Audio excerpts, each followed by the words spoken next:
Okay, episode 7, 4th and Long 2019. Here we go again.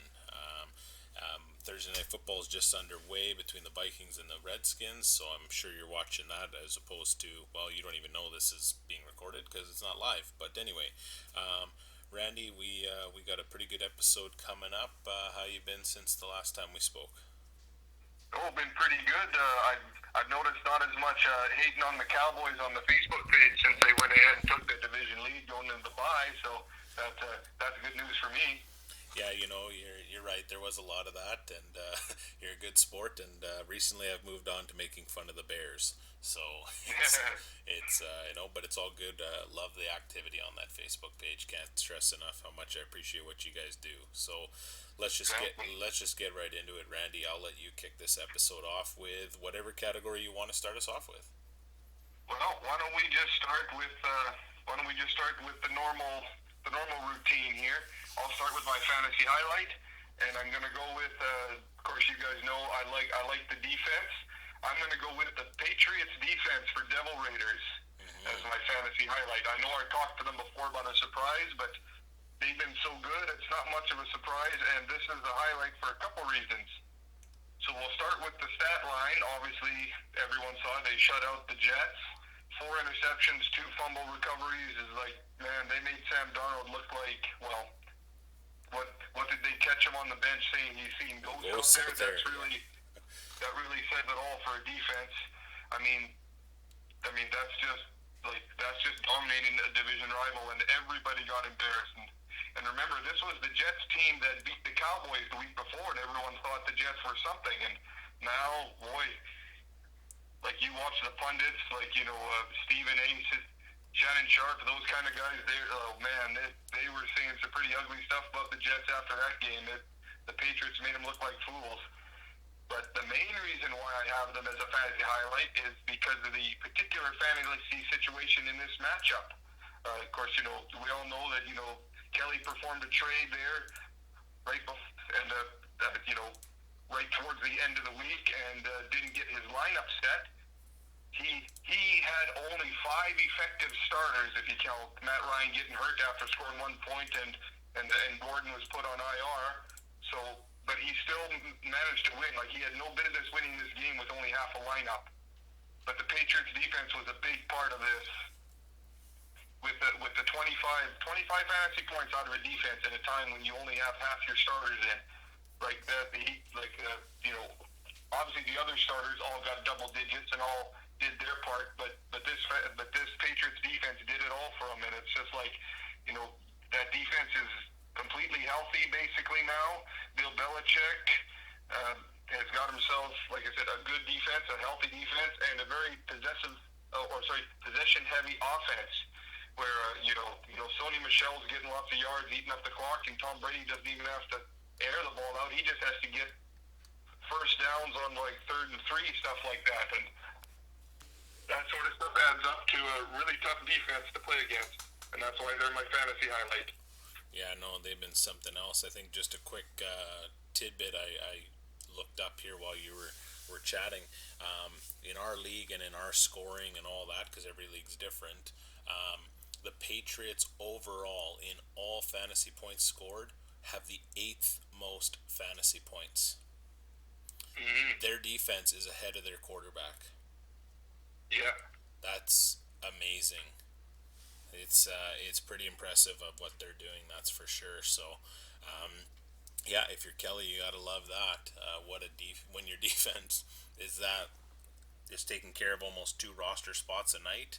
Man, if only your other roster spots continue to improve, you could have something really special there. So, definitely worth mentioning as a highlight.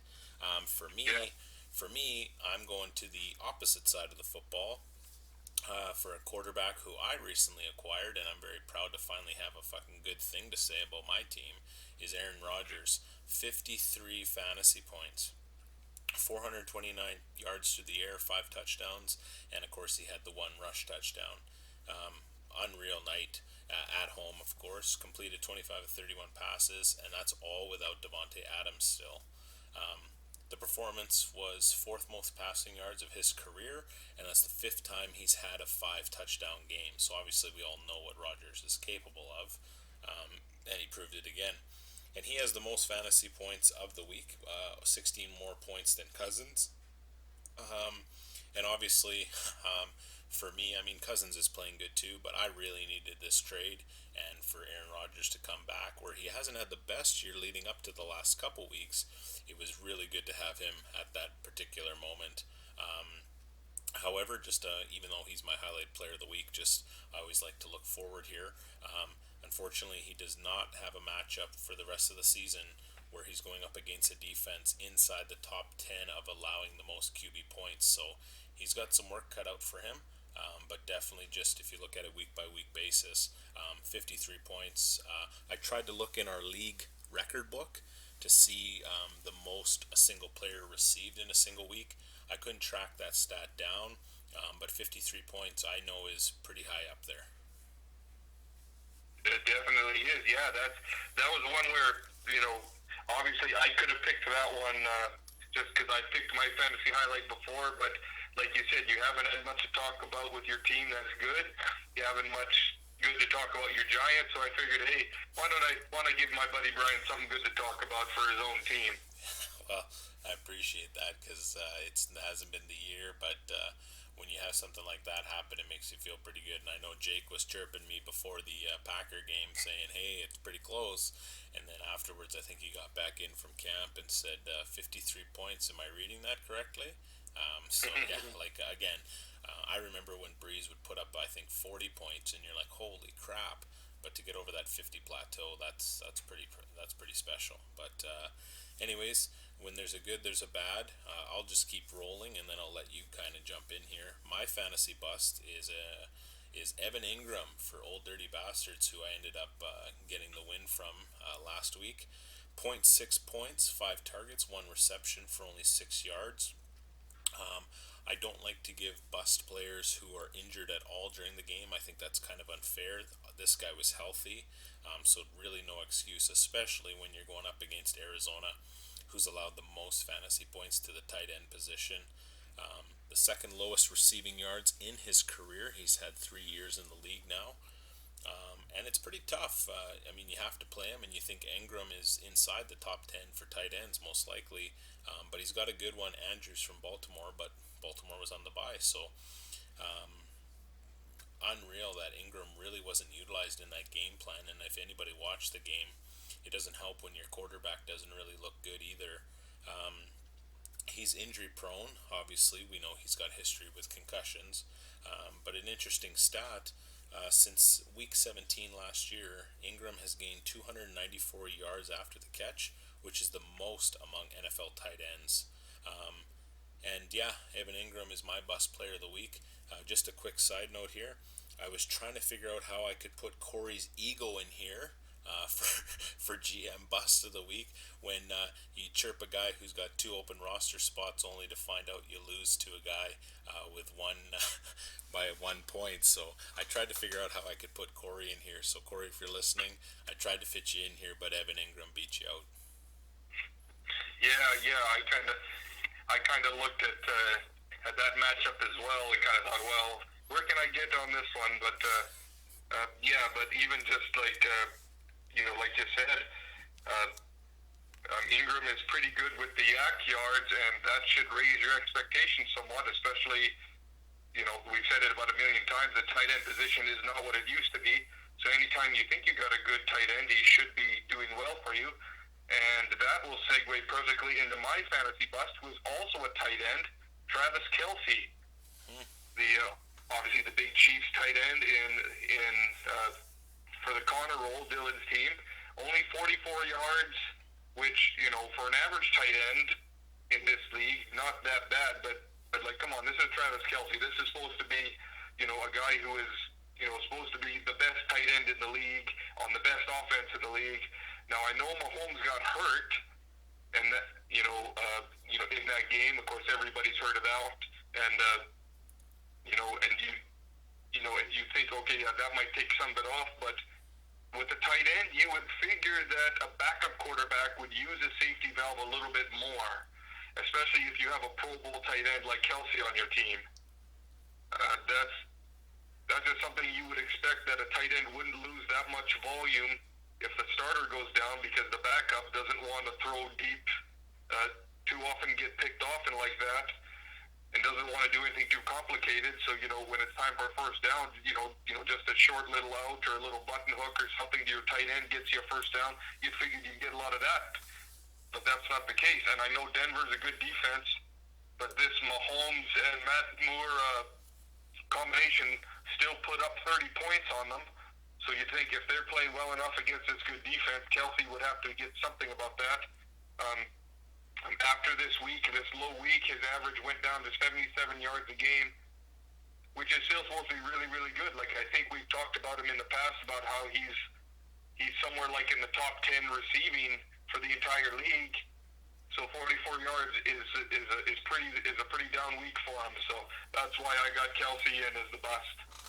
Yeah, no, I think it's just interesting that some of these names are coming up in categories that historically you would never even think to put them there. But it's just been a weird year. I mean, how many times are we texting each other that I can't believe this happened? I can't believe this guy's not going. And but for Kelsey, yeah, I'm sure Dylan is scratching his head too. Like, hey, come on, this is supposed to be my kind of like my bell cow, like in the running back terms, but for a wide, like tight end wide receiver, and just not really getting the love. But maybe they've maybe a lot of teams have caught on to the Chiefs' game plan, and but still, regardless of that, it's still hard to stop a guy like that. But interesting, yeah. Hopefully, he can turn around for Dylan. That's for sure. We got one more category to go here, so why don't you just keep going? Well, okay, my fantasy surprise uh, is Jacoby Brissett, the Indianapolis Colts quarterback, who is playing for your brother Jake, the old dirty bastards. Uh, Basically, he picked him up because Jameis Winston is on the bye, uh, and he goes in a divisional game against Houston and puts up 326 yards and 4 touchdowns for 35 points, which is pretty decent. I mean, I know everyone says, well, yeah, that's especially surprising because of the Houston defense. I'm going to put a little bit of an asterisk next to the Houston defense because just a little side thing, they only have 4 interceptions. 17 sacks is okay, I guess, at this point in the season. But the fewest points allowed that they've allowed this year is 12. For this, supposed to be great defense, that's actually pretty pedestrian for them. They've been in a couple of shootouts this year, and this one, was a little bit of a shootout as well with the Colts.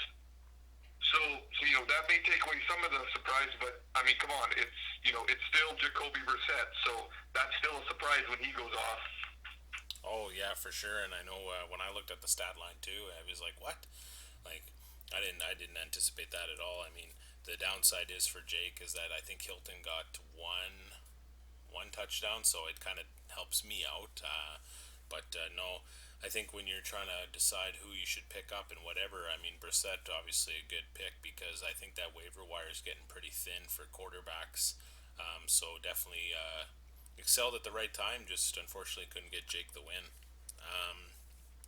My fantasy surprise, who I kind of touched based on in our previous news segment with global warming's running backs, my fantasy surprise is Chase Edmonds from the Cardinals. 33 fantasy points, 126 yards on 27 attempts, 3 touchdowns, and even caught 2 through the air for 24 yards.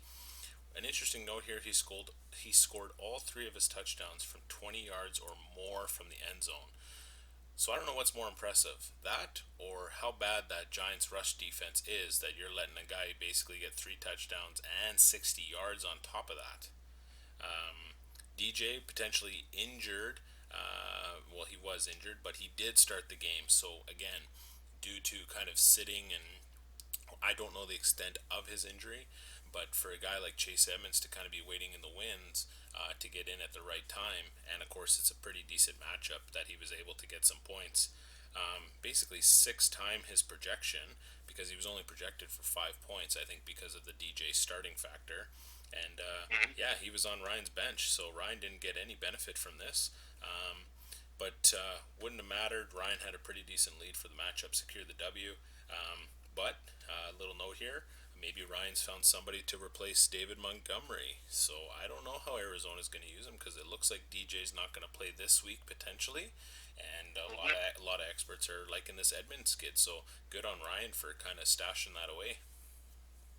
Yeah, exactly. Like it, sometimes sometimes the bench players aren't necessarily stacked with starters. Sometimes you put someone in there who you want to keep an eye on and wait for them to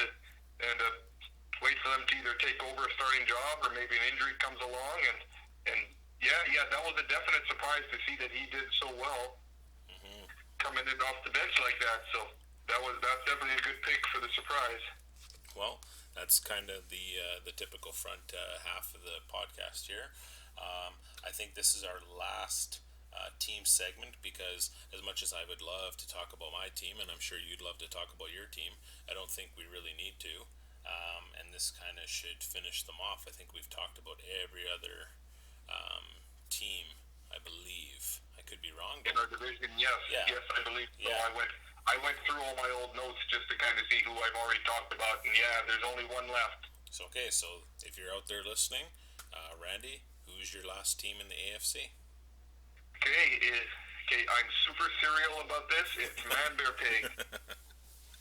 Our boy Jerry, who has a 2-5 record. Just a few more notes about his record. 3 times he's reached the 100-point mark. He has 1 win and 2 losses in those times. So only half his wins have come when he gets 100 points. His highest score is 107, lowest 72. So not really the highest scoring roster, which is probably why he's 2-5. Doesn't really help his cause either that he's the only team in the AFC with a losing record. So he's sucking hind tit on the strongest division, at least from top to bottom. Now that doesn't mean he's not without a few good players.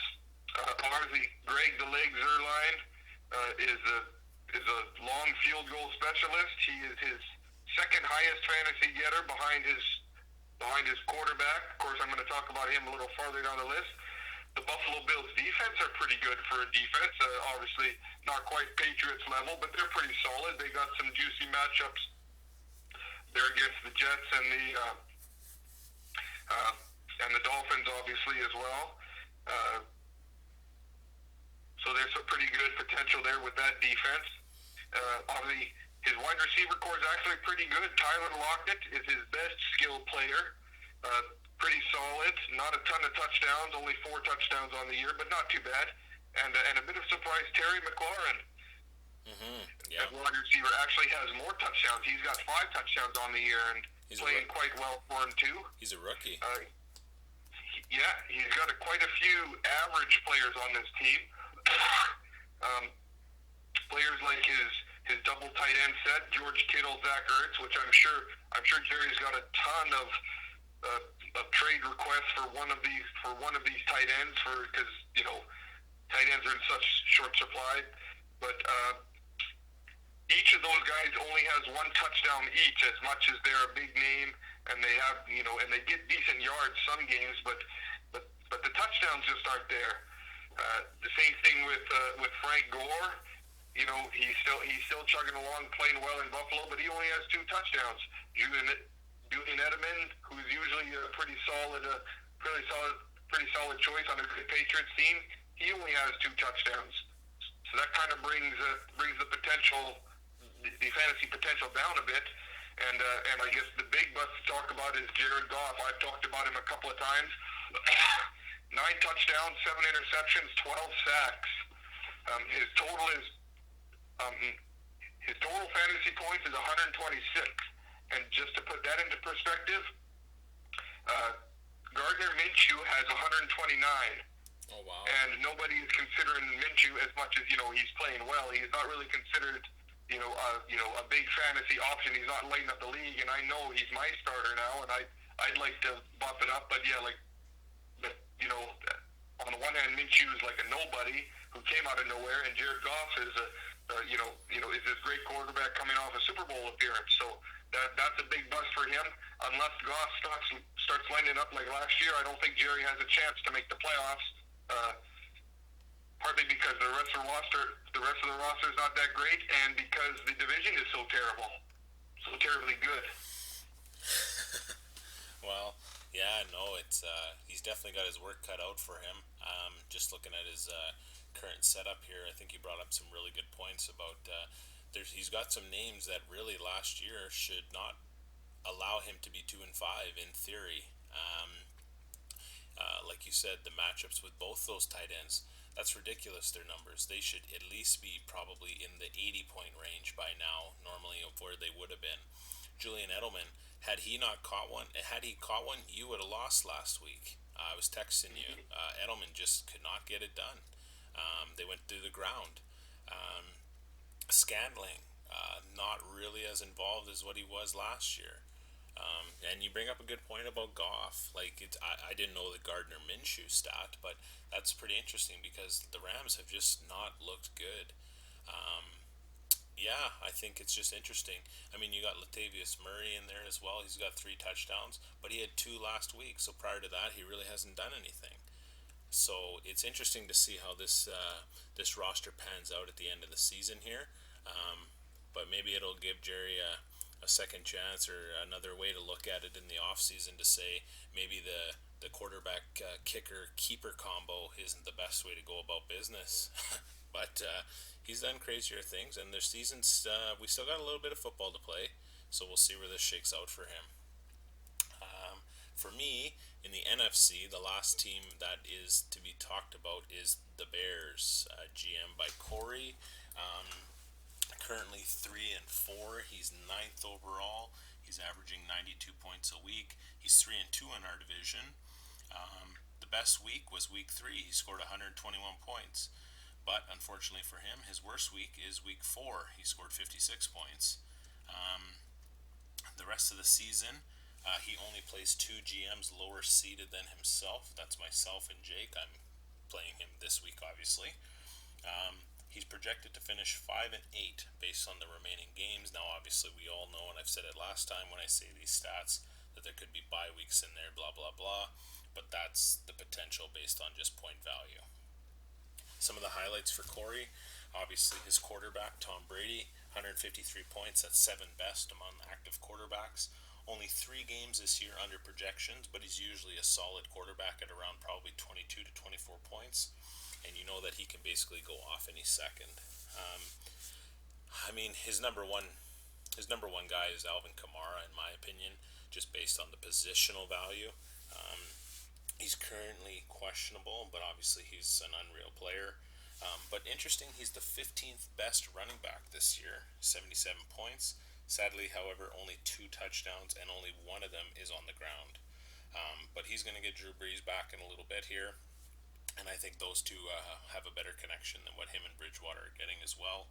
So obviously he's still an RB1, and most likely a keeper for some time to come for Corey. Some of the lowlights, I think Le'Veon Bell didn't pan out for him as much as what he thought. He's definitely not the Le'Veon Bell we all knew in Pittsburgh. Again, only 2 touchdowns and 1 on the ground. And he's just behind Kamara for fantasy points. I think Corey thought he could have planned this out better for Bell. Obviously, that was his first draft pick, but maybe Jerry knew something we all don't, and obviously Jerry dropped him. I think one of the biggest lowlights for this team, though, and I'll let you comment on this when I'm done, I think Corey losing Barkley in the trade, I think was a major setback for this team. I know Barkley was injured, but I think he lost a pretty generational talent for Tyreek Hill. Now, yes, Tyreek Hill is a very good receiver, but I don't think he got the depth that he could have got based on losing Barkley. But we'll see about that. I think he could have got more in that trade. It was pretty shocking, the straight up, as we discussed. But again, I think just losing that particular caliber to move forward every year with Barkley, we'll see how Corey deals with that. And one one last point on, I just think where he also went wrong, and again, this is just my opinion, Corey, you can chime in. I think taking Baker Mayfield as early as you did, I think hurt you. He's currently only 5 touchdowns, 11 interceptions, 16 sacks, and you don't even have him on your roster anymore, and it's not even halfway through the season. And he's going to be projected about 80 points less than what he had last year. Just some names that he overlooked when he took Baker when he did: Cooper, Diggs, Cooks, Edelman, Cup, and T.Y. Hilton. And he could have got Drew Brees later because Kelly got him in the fifth round. So when you look at Corey's roster, you don't see a lot of wide receiver depth. Had he passed on Baker, I think he could have picked up another depth player to increase that and potentially have kept Barkley because he would have had more wide receiver depth. He's definitely set up for potential for a low seed playoff, I believe. But it's going to depend on how much his wide receivers step up and if Kamara can actually increase his stock value. But playing me, he's probably looking for a week one loss revenge. But I'm sorry, Corey. I need to sweep the season series here to keep my chances alive. Yeah, and more to your point about the wide receiver depth, if he had more wide receiver depth a couple weeks ago, he probably doesn't do the Tyreek Hill for Barkley trade. So he would have a good wide receiver, and he would still be playing Tom Brady, and he would have had a much better running back combo than Kamara and Bell. He'd have had Kamara, Barkley, and then Bell can be like a flex kind of situation, and you can wait and see how that goes, and maybe you can flip Bell for someone else. Then at that point, because you don't need him as your third running back. So you're right. That rolling the dice on Mayfield being the big fantasy quarterback. Now, of course, there was a ton of hype with all the receivers they got, but he hasn't done that well in this season. And then obviously Nick Chubb has been doing so well. So why would you throw the ball? Just trying to stay in it. But like you said, your division is a little bit weaker, but at the same time, there's still lots of room in the middle of the league. So in the next couple of weeks, that could easily change if he gets on a roll. Yeah, so no, I think he can still get in. Don't get me wrong. I just think he's on that bubble, like you said, where things I think have to go right to continue to get that push because he's on the outside looking in, and I know he's probably waiting to get in, and hopefully his team can turn it around for him. But yeah, so that kind of concludes breaking down the GMs in our divisions. Next week is going to be something a little different, so you'll have to stay tuned for that one. But just before we go here, do you want to break down a couple of these trades that I think popped up? Yeah, I think there's only been one trade since the last one we talked about there. There's just the Clueless sending John Brown and a ninth round pick to Misfits in exchange for Matthew Stafford and a 10th round. This was another, I think, trade that kind of benefits both guys, but especially Nigel. Obviously, he moves up yet one more round in the draft. Now, at the beginning of the year, he was giving up draft picks. Now he's stocking them up, looking pretty good in that way. Obviously, Clueless only had one quarterback on his roster, and his starters on the bye, so he had to pick up somebody. And as you mentioned earlier, the waiver wire is not very strong for quarterbacks, so he gave up a late round pick there for Matthew Stafford. Obviously, just to play against me in this week, we'll see how it goes. The Vikings game here is looking pretty good for me and all my Vikings players so far. So I'm pretty excited about the opportunity to make that trade a real waste for Allen. Yeah, no. I think it's late round trade, so I don't really have an issue with that. Like you said, I think you nailed it on the I think you nailed it on the head there. It's pretty just a flip on positional needs. I hope it works out for Allen. Obviously, he's going back to Lamar Jackson next week. I just cannot trust Matt Stafford, and it's only a ninth, but you never know what would have cost you just for 1 week. So we'll see. We'll see how it pans out. Just a reminder to everybody, I'll post it in the Facebook page later though. The trade deadline, November 16th. So I'm not sure if you're listening this late into the episode, but November 16th. But I'll post that again on the Facebook page just to give everybody a chance to just make sure you can plan it out because that should be around week 11. So Yeah, no, there's that's kind of it for this one. Is there anything else you want to add before we kind of say goodbye? Not too much, just to keep the chatter up on the Facebook page in general, but especially with the uh, with the possible trophy ideas that I just kind of threw out there earlier this afternoon. Keep up the talk, guys. We want to know what you think, and if anyone else sees any prettier looking trophies, go ahead and throw them on there too. You never know. We might just find the perfect one. Yeah, no, yeah, I like it.